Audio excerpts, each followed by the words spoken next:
Krisis dalam politik Jepang sering dimulai dengan tenang. Segalanya tampak tenang di jalanan dan kehidupan sehari-hari, tetapi di bawah permukaan ada arus kuat. Namun, pada musim panas 2005, air yang tenang itu tiba-tiba berubah menjadi gelombang raksasa. Shigeru Ishiba, pemimpin Partai Demokrat Liberal LDP, mengumumkan bahwa ia akan mengundurkan diri dari jabatan Perdana Menteri dan kepemimpinan partai setelah pemilihan majelis tinggi yang diadakan bulan Juli, dan kabinet secara resmi mundur. Di permukaan, ini hanyalah kekalahan elektoral, tetapi ada alasan yang jauh lebih kompleks di balik pengunduran diri tersebut. Jadi, apa yang terjadi hingga memaksa pemimpin lama dari partai politik paling dominan di Jepang mengambil keputusan sedemikian penting, dan bagaimana perkembangan ini akan berdampak pada keseimbangan politik, ekonomi, dan harapan publik di negara itu. Pemilihan anggota Majelis Penasihat pada 20 Juli pada dasarnya adalah ujian bagi pemerintah. Hasilnya tidak sesuai harapan. LDP dan mitra koalisinya gagal mempertahankan mayoritas di majelis.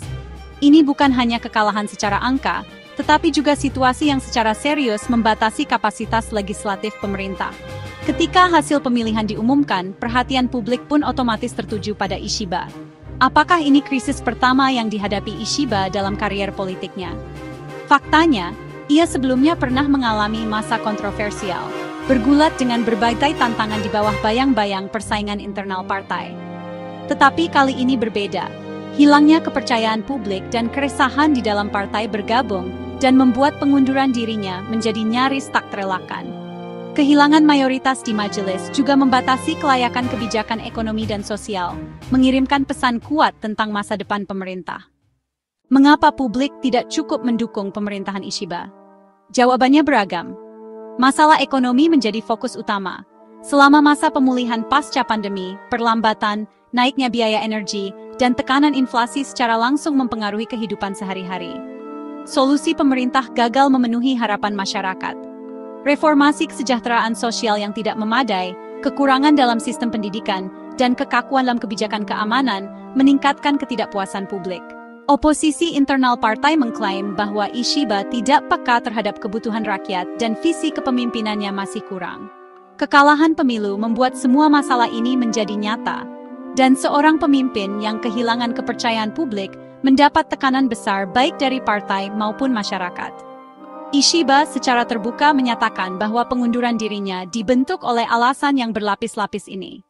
Reaksi publik dan pasar terhadap pengunduran diri ini beragam. Sebagian orang melihat keputusan Ishiba untuk bertanggung jawab dan mengundurkan diri sebagai hal positif. Budaya pengunduran diri politik di Jepang cukup kuat, dan seorang pemimpin yang gagal mundur dianggap sebagai tanda kejujuran dan akuntabilitas.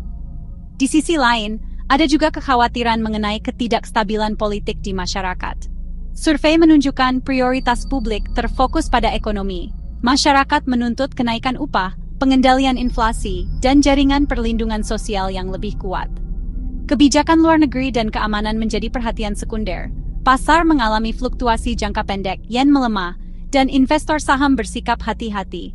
Investor internasional menilai bahwa ketidakstabilan politik di Jepang dapat memicu reaksi berantai di pasar Asia. Pertanyaan tentang masa depan pun muncul. Siapa yang akan menggantikan Ishiba? Sosok muda dan reformis mulai menonjol di dalam partai, sedangkan politisi senior juga bergerak di balik layar. Perebutan kepemimpinan ini dipandang bukan hanya sebagai urusan partai, tetapi juga awal era yang menentukan masa depan Jepang. Kabinet baru tidak diharapkan melakukan perubahan radikal dalam kebijakan luar negeri. Tetapi perbedaan nada mungkin muncul. Prioritas kemungkinan meliputi mengatasi kebangkitan Cina, menjaga aliansi dengan AS, dan berpotensi memperbaiki hubungan dengan Korea Selatan. Publik mengharapkan kebijakan yang fokus pada pertumbuhan ekonomi, keamanan energi, dan keadilan sosial. Tuntutan inilah yang menjadi indikator terkuat dalam membentuk peta jalan Perdana Menteri dan kabinet baru.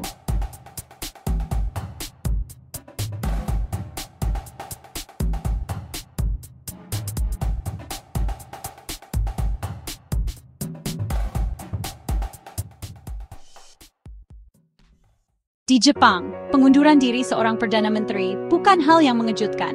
Sepanjang sejarah, kekalahan pemilu dan tekanan publik telah menyingkirkan para pemimpin. Pengunduran diri bukan dianggap kelemahan, tetapi sebagai tanda tanggung jawab dan akuntabilitas. Keputusan Ishiba dipandang sebagai kelanjutan alami budaya ini. Namun, kekosongan yang ia tinggalkan bukan sekadar perhitungan politik, tetapi juga sumber ketidakpastian untuk masa depan. Pergantian kepemimpinan yang sering dapat merusak kepercayaan publik dan melemahkan citra Jepang secara internasional. Namun, setiap krisis juga membawa peluang pembaruan. Pengunduran diri Shigeru Ishiba bukan hanya akhir, tetapi juga pertanda awal baru. Kesenjangan antara harapan publik dan realitas politik harus diukur kembali. Masalah ekonomi, kekurangan dalam kesejahteraan sosial, dan tekanan internasional menanti jalan sulit bagi pemimpin baru. Namun, dalam budaya politik Jepang, setiap pengunduran diri bukanlah kehancuran, melainkan peluang untuk kelahiran kembali. Kali ini, harapan tinggi. Perubahan yang lahir dari krisis dan pembaruan yang muncul dari ketidakstabilan menandakan masa depan Jepang yang lebih kuat. Dan dapat disimpulkan saat ini, Jepang terguncang oleh pengunduran diri, tetapi setiap guncangan membangun masa depan yang lebih kuat.